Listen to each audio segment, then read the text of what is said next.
Hello everybody and welcome to the War Room. UFC 245 co-main event. Alexander Volkanovski taking on Max Holloway for the featherweight title. Lots to talk about with this one. I met both fighters yesterday, spoke with both fighters. They both look great, are in good spirits, feel very confident. Lots of good one-liners from both of them. So check that out on the BT Sport YouTube, because that interview will be up soon. As far as the technical aspects of the fight, well, I think the best way for me to do this one is to talk from Volkanovski's perspective, because we know Max Holloway so well. We know what he's good at. So if I talk about Volkanovski, and I'll use that as a reference point to how that matches up with Max Holloway. First things first, Volkanovski is a faster starter than Max Holloway. Holloway tends to start very slow.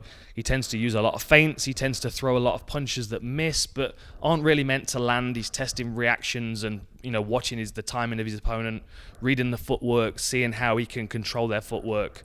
So that first round for Max Holloway is much more of a study round than anything. If his opponents give him the time, then he's gonna test you and study you and see how you react to certain things. If you're Volkanovski, I think you get on the front foot immediately. Now, what I've seen from most of his fights is the very first thing he does is he backs up and he circles away, and he kind of does a lap of the fence, one way or the other, just to kind of see how they follow him and how they move forward. And then he starts to pressure, and he likes to try and push people up against the fence and feel them out with his lead hand. So he has this engage, disengage, level change tactic that he uses. He uses lead hand a lot, lead jab, hooks, a lot of lead kicks and stuff as well. I mean, he's very active off the lead leg. The power shot is his backhand, and what you will see with this is it couples very nicely to his level change. And the reason he likes people backed up against the fence is because he likes to be able to punch into the level change. So expect the first round to be Volkanovski coming out strong, trying to push Max Holloway back up against the fence. First of all, Max Holloway's got great takedown defense, so it's not going to be easy to close him down. He's got great footwork up against the fence, circling off the fence, changing direction, so it's not going to be easy to pin him down. I'm not assuming that Volkanovski's going to be able to do any of these things. I just think these are the tactics that he's going to try.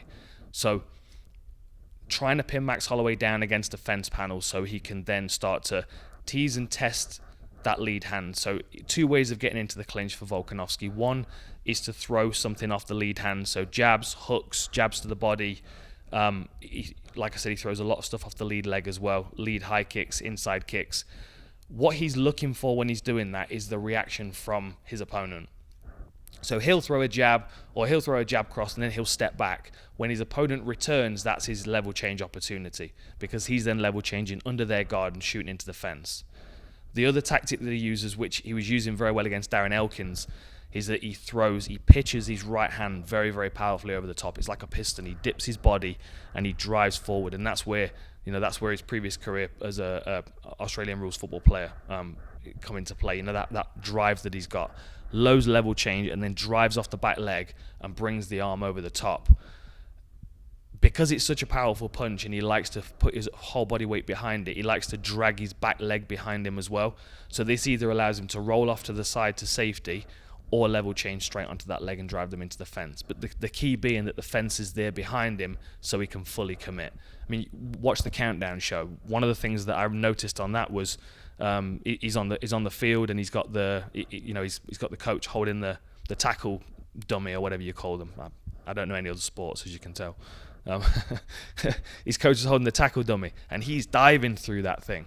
Like there's no contact and then drive with his feet. He is diving through that thing. He wants to drive people straight into the fence, so he likes that barrier behind him to be able to drive them into. So Max Holloway's got good takedown defense. I've just said that. He's got good footwork off the fence. It's going to be difficult to pin him down. If you do level change into Max Holloway, he's got good neck attacks as well. Think to the Cub Swanson fight where he whipped that guillotine on tight, and that I always remember that aerial shot of Cub Swanson, that panic tap, how quickly Max Holloway clamps those things on. Volkanovski's got to be careful of that. He has got a short, thick neck. I mean, that's going to help him in this scenario. And he does like to attack necks as well. So his awareness of attacking necks and what works is going to help him reverse engineer Max Holloway's attacks. he's going to be competitive in that range. It's not going to be easy to catch him in the guillotine, but it's certainly going to be something that he has to think about as he's level changing. If he's able to get Max Holloway, hang on a minute, camera's covered. Come on, technology, it just does not work for me. Okay, there we go. If he is able to get Max Holloway to the floor, he's very good half guard top in both positions. Because he's shooting into the fence, generally he's got his opponent up against the fence, curved one way or the other. He's not really bothered. He doesn't seem to have a concern which way his opponent turns, which I quite like, because ambidexterity on the floor is important. So whichever way he drives, say he's driving, so he's driving them into the fence, their head's over to his left. He uses like a short underhook on the top side half guard. Tends to be stacked up as well, tends to drive his head into his opponent when he's not striking, and uses that tight, short underhook to then become a frame to then start throwing shots, like power shots down. This is one of the benefits of him having longer arms than Max Holloway as well. I think arm length on the feet is negated by height on the feet. So I think because Max Holloway's taller, I think it somewhat negates the reach advantage that Volkanovski's got, which is about 3 inches. On the floor, I think there are lots of benefits to him having longer arms. Being able to post and hit Max Holloway without Max Holloway being able to reach him is going to be a benefit. Being able to create space for himself. He was doing that against Chad Mendes, being able to push his opponent, further past his hips to get his hips clear if he is defending takedowns. So there are different benefits. There's also, attacking necks.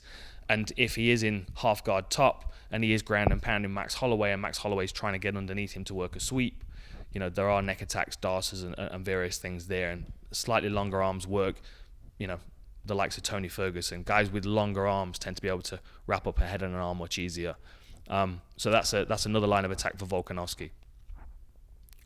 Bigger picture. I think the first 2 rounds is Volkanovski's window to really have an impact in the fight. He's either got to do enough damage in those first 2 rounds to get way ahead on the scorecards and then just need another round. I mean, if he gets a 10-8 round in the first round, that really puts him ahead in the fight. A 10-7 round would be spectacular. And we know that Holloway does get hurt early. He does come through some wars sometimes. Volkanovski's got the power, especially early, to be able to hurt him. If we see him drop Holloway a couple of times, attack his neck, nearly choke him out, there are lots of things that Volkanovski could do early before Max Holloway starts to gather steam to really get him ahead on the scorecards and maybe even get the fight finished. The further it goes into, 3rd round, 4th round, 5th round, that's Max Holloway's territory. That's when his accuracy and his pace starts to increase. That's when he starts to become more comfortable with his takedown defense because he's now got a read on his opponent and he starts to attack the neck a lot more. So Max Holloway's finishes are going to come later in the fight, in my opinion. Competitive early first rounds. Volkanovski's got to get started early. Max Holloway's got to hold his ground and then build as he always does in his fights. I can't wait for this one. Very competitive one. Enjoy the fights.